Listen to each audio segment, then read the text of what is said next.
భద్రాద్రి జిల్లా కొత్తగూడెం పట్టణానికి సమీపంలో 5 కిలోమీటర్ల దూరంలో ఉన్న కారు కొండరామవరం సూదిగుట్టపై బౌద్ధ ఆరమాలు ఇంకా బయటపడ్డాయి. ఇక ఆరమాలను దాదాపు 2000 ఏళ్ల క్రితం బౌద్ధ భిక్షువులు నిర్మించినట్లు చరిత్ర చెబుతుంది. ఈ ప్రాంతాలను బౌద్ధ భిక్షువులు సందర్శించినప్పుడు ఆరమాల నిర్మాణాలకు అనువైన ప్రాంతంగా ఎంపిక చేసుకుని బౌద్ధ ఆరమాలు నిర్మించినట్లు తెలుస్తా ఉంది.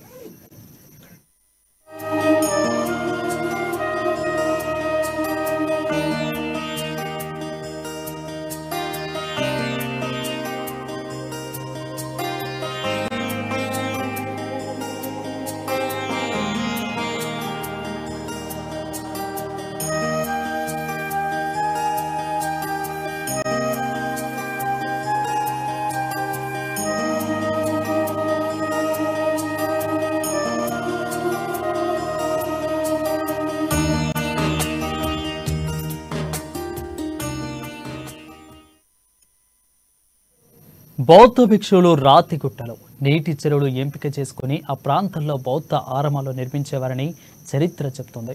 అందులో భాగంగానే కారుకొండ రామవరం వద్ద ఉన్న ఓ గుట్టను ఎంపిక చేసి ఒకే రాతిపై 4 దిక్కుల గుహలు చెక్కి ఆ గుహలో బౌద్ధ రూపాన్ని చెక్కినట్లు చరిత్ర ఉంది. 2000 సంవత్సరాల కిందట బౌద్ధ భిక్షువులు ఇక్కడ బస చేసేవారని అనడానికి ఇది నిదర్శనంగా నిలుస్తుంది.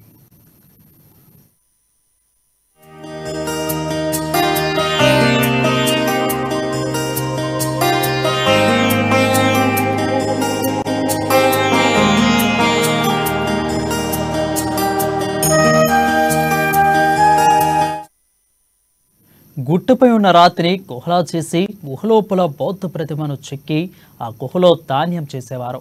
ఇక గుట్ట ఎదురుగా ఉన్న నీటి చెరువులో భిక్షువులు స్నానాలు చేసేవారని పలువురు చెప్తున్నారు.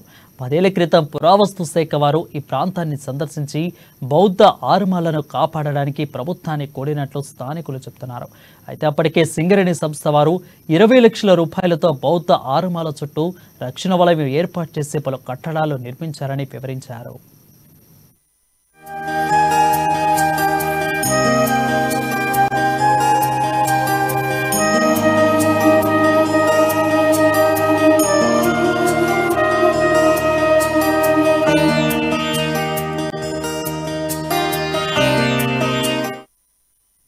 ఈ ప్రాంతాన్ని బౌద్ధ క్షేత్రంగా అభివృద్ధి చేస్తే పర్యాటకుల సంఖ్య పెరిగి పర్యాటక ప్రాంతంగా అభివృద్ధి చెందుతుందని ఖమ్మం జిల్లా బుద్ధిస్ట్ అధ్యక్షురాలు కమలరాణి ఆశాభావం వ్యక్తం చేస్తున్నారు.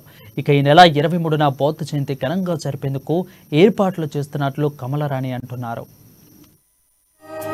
అసలు బౌద్ధం అంటే ఏంటి? నేను ఒక Buddhist society Kothagudem district president గా చెప్పే విషయాలు ఏంటి అని అంటే, ప్రతి మతంలో ఏమని ఉంటుంది అంటే దేవుడు, దయ్యము, స్వర్గము, నరకము, పునర్జన్మలు, తర్వాత ఇలాంటివన్నీ ఉంటాయి. కానీ బౌద్ధంలో ఏముంటుందంటే స్వేచ్ఛ, సమానత్వం, సౌభ్రాతృత్వం, మైత్రి భావన అనేది ఉంటాయి. ఏ మనిషి అయితే స్వేచ్ఛగా జీవించాలి, సమానత్వంతో జీవించాలి, సౌభ్రాతృత్వంతో ఉండాలి, మైత్రి భావన, అందరం కలిసిమెలిసి ఉండాలి అని ఆలోచిస్తారు, వాళ్ళే ఎంతో సుఖంగా జీవిస్తారని తథాగత గౌతమ బుద్ధుల వారు చెప్పారు. బుద్ధుడు చెప్పిన ఇంకా మార్గాలు ఏంటి అంటే అష్టాంగ మార్గము, పంచశీల సూత్రాలు. ఇప్పుడే మనం పంచశీలాల గురించి బుద్ధవందనం చేసుకున్నాం. పంచశీలాలు అంటే పంచ అంటే 5, శీలాలు అంటే ఉన్నతమైన వ్యక్తిత్వం కలవి. ఈ ఉన్నతమైన వ్యక్తిత్వం కలగ 5 శీలాలు ఏంటి అంటే అబద్ధాలు ఆడొద్దు, దొంగతనం చేయొద్దు, జీవహింస చేయొద్దు, మత్తు పదార్థాలు సేవించొద్దు, వ్యభిచారం చేయొద్దు. ఏ మనిషి అయితే ఈ 5 సూత్రాలని పాటిస్తాడో అంతకన్నా ఉత్తముడు ఎవరు లేరు అనేది తథాగత గౌతమ బుద్ధుడి బోధన. అలాగే అష్టాంగ మార్గం,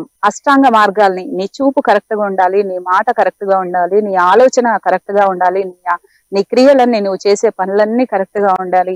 ఏవైతే ఎరుకతో చేస్తావో పనులు, ఏదో ఒకటి చేయడం కాకుండా ఎరుకతో, ప్రతి పని చేసేటప్పుడు కూడా ఎరుకతో చేయాలి, పంచశీల సూత్రాలు పాటించాలి అని తథాగత గౌతమ బుద్ధుల వారు చెప్పారు. ఇక్కడ బుద్ధిస్ట్ సొసైటీ ప్రెసిడెంట్ గా నేను ఇంకా ఇక్కడ మన వాళ్ళంతా చాలా యాక్టివ్ గా ఉన్నారు. ఇది ఇంకా ఎంతో ఉన్నతంగా ఎదిగిపోవాలని, ఇది ఒక మంచి టూరిస్ట్ ప్లేస్ లాగా కావాలని, తర్వాత ఇక్కడ బౌద్ధ మాంక్స్ వచ్చి అవతల ఉన్న మీరు గుహ చూసినట్లయితే ఆ గుహలో మెడిటేషన్ చేసేవాళ్ళు. తర్వాత ఈ గుట్ట మీద కొన్ని వేల మెడిసినల్ ప్లాంట్స్ ఉన్నాయి. అందుకే మేము ఎప్పుడైనా సరే సండే వచ్చి ఇక్కడ గనక మేము మెడిటేషన్ చేస్తూ ఉంటే, ఇంకా మెడిటేషన్ హాల్ ఒకటి పక్కనే ఉంది, మెడిటేషన్ చేసినప్పుడు మాకు ఎంత హాయిగా ఉంటుందంటే ఈ మెడిసినల్ ప్లాంట్స్ యొక్క ఆ గాలి అనేది వచ్చి చాలా పాజిటివ్ వైబ్రేషన్స్ ఉంటాయి. ఎలాంటి స్ట్రెస్ ఉన్నా గానీ అలాగే ఉట్టిగానే పోద్ది. అందుకనే చాలా మంది ఇక్కడ వచ్చి ఎంత టెన్షన్ లో ఉన్నా ఇక్కడ కాసేపు మెడిటేషన్ చేసుకొని వెళ్తూ ఉంటాం. ఇంత మంచి ఇప్పుడు మన తెలంగాణ రాష్ట్రంలో ఉన్న ఇలాంటి బౌద్ధ ప్రతిమలు ఉన్న ఆరామాలు ఇంకెక్కడా లేవు. కాబట్టి దీన్ని ఒక టూరిస్ట్ ప్లేస్ లాగా చేస్తే అందరూ విజిటర్స్. మొదటిసారిగా ఆర్కియాలజీ డిపార్ట్మెంట్ వాళ్ళు ఆర్కియాలజీ యాక్ట్ ప్రకారం 1961-62 యాక్ట్ ప్రకారం వాళ్ళు దీన్ని ఆర్కియాలజీ వాళ్ళు గుర్తించి దీనికి ఒక వాళ్ళ ఆధీనంలోకి తీసుకోవడం జరిగింది. ఆ తర్వాత ఇది చాలా కాలము ఇది గుర్తింపుకు నోచుకోకుండా ఉండిపోయింది. కబ్జా కాకుండా దీన్ని కాపాడటం అనేది ఫస్ట్ ప్రయారిటీ అండి. ఎందుకనంటే వీరు అంటే బౌద్ధానికి సంబంధించినటువంటి వాళ్ళు కాకుండా వేరే వాళ్ళు దీన్ని ఆక్యుపై చేసి దీన్ని కబ్జా చేసి దీన్ని ఇంకొక విధంగా ఎక్కువ చేసేటటువంటి ప్రయత్నాలు జరుగుతున్నాయి. దాన్ని ఫస్ట్ అంటే ఇప్పుడు ఈ గ్రామ ప్రజలు కూడా ఇప్పుడు సహకరిస్తున్నారు. మొదట్లో పట్టించుకోకపోయినప్పటికీ ఇప్పుడు అందరూ కూడా జిల్లా యంత్రాంగం కానీ లేకపోతే వాళ్ళంతా కూడా ఇప్పుడు సహకరిస్తున్నారు. ఫస్ట్ థింగ్ ఏంటంటే ఇక్కడ నుంచి ఈ ఏరియా అంతా కూడా